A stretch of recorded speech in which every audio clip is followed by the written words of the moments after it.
Puji Tuhan, salam sejahtera bagi kita sekalian, umat yang dikasihi Tuhan. Kembali Yesus kuatku hadir untuk memberkati kita. Kita akan membaca dan merenungkan firman Tuhan, tetapi sebelumnya kita akan berdoa terlebih dahulu. Mari kita tundukkan kepala. Bapa di dalam sorga yang kami kenal di dalam nama Yesus, kami mengucap syukur berterima kasih kepada Tuhan karena kebaikan Tuhan. Sebentar kami akan membaca dan merenungkan firman-Mu. Kiranya Roh Kudus menolong kami, supaya kami dapat mengerti kehendak daripada Tuhan.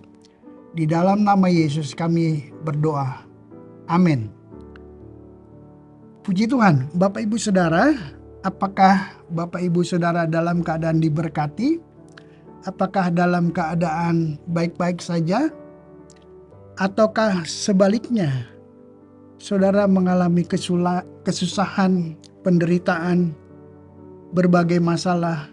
Sebab itu kita melihat kepada kebenaran firman Tuhan pada pagi hari ini. Pada hari ini kita akan melihat di dalam Wahyu 2 ayat yang ke-10. Jangan takut terhadap apa yang engkau harus derita, sesungguhnya iblis akan melemparkan beberapa orang dari antaramu ke dalam penjara, supaya kamu dicobai dan kamu akan beroleh kesusahan selama 10 hari. Hendaklah engkau setia sampai mati, dan aku akan mengaruniakan kepadamu mahkota kehidupan. Kehendak Tuhan bagi umatnya adalah untuk tetap setia. Seorang yang setia adalah orang yang patuh, taat, tetap teguh di dalam hatinya. Seorang yang berpegang pada janji kepada Tuhan. Sekalipun mungkin banyak mengalami penderitaan dan kesusahan, tetapi dia tetap percaya, tetap beribadah kepada Tuhan. Ada satu contoh di dalam firman Tuhan, jemaat Smyrna. Mereka tidak ditegur oleh Tuhan, tetapi mereka mengalami penderitaan dan aniaya, kesusahan. Mereka adalah jemaat yang teruji. Ujian iman mereka adalah melalui penderitaan. Dan kalau kita lihat, penyebab penderitaan mereka adalah mereka setia kepada Tuhan. Mereka tidak mau mengakui Kaisar Romawi yang pada saat itu berkuasa sebagai Tuhan. Mereka hanya mengakui Yesus sebagai Tuhan. Sebab itu, mereka mengalami penderitaan. Mereka dianiaya, mereka menjadi miskin, dan mereka mengalami kesusahan yang luar biasa pada saat itu.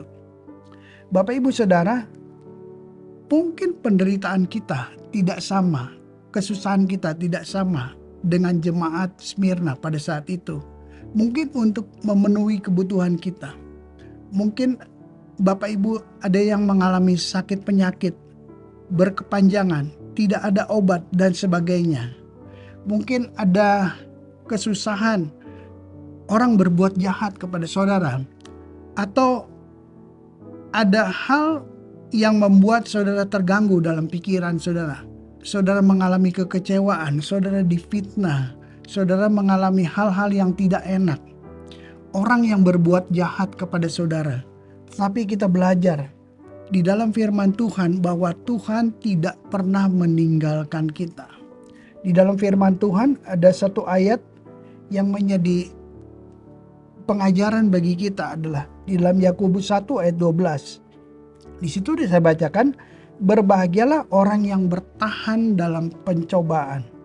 Sebab apabila ia sudah tahan uji, ia akan menerima mahkota kehidupan yang dijanjikan Allah kepada barang siapa yang mengasihi dia. Puji Tuhan. Jadi firman Tuhan selalu memberi kekuatan kepada kita. Manakala umat Tuhan mengalami penderitaan dan kesusahan, mungkin kita sedang mengalami penderitaan, kita harus membaca firman Tuhan, kembali kepada firman Tuhan. Disitulah kita mendapatkan kekuatan yang baru. Di dalam Wahyu 2 ayat yang ke-9, kepada jemaat Smyrna, firman Tuhan datang, aku tahu kesusahanmu dan kemiskinanmu. Namun engkau kaya dan fitnah mereka yang menyebut dirinya orang Yahudi, tetapi yang sebenarnya tidak demikian. Sebaliknya mereka adalah jemaah iblis. Ada orang Yahudi pada saat itu, mereka adalah Farisi, mereka yang tidak percaya kepada Tuhan. Mereka suka memfitnah, dan inilah yang menyebabkan kesusahan kepada umat Tuhan pada saat itu.